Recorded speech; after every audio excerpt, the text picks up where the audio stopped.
What's up, everyone? Welcome to the video. Today we're going to take a look at how to replace the battery in this GM flip key remote fob. So any key fob of this style is going to be the exact same battery change procedure. It comes in many different button configurations as well as GMC, Chevy, or Buick logo. But again, no matter which one you have, if it's this style, it's going to be the exact same battery change procedure. And these use replacement battery CR2032. I'll put a link in the description box of this video to where you can find these replacement batteries if you're in need. So the first thing I'm going to do is grab my key fob and flip the key blade open like that. Then I'm going to hold it with the buttons facing down. And if we come over here to the space where that key just flipped out of, I'm going to get a couple fingers in here like this.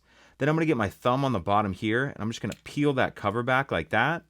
Then we see our battery right here is just kind of sitting in there. Go ahead and get the old battery out. Then I'm going to grab my new replacement battery, and you want to make sure that you're installing your new battery with the plus side up, positive side up. So we'll set our new battery in there like that, and then we'll grab our back cover and snap that on, fold our key blade back down, and that's it. If you could take a second to like and subscribe, it helps us out, and I'd appreciate it. Thank you.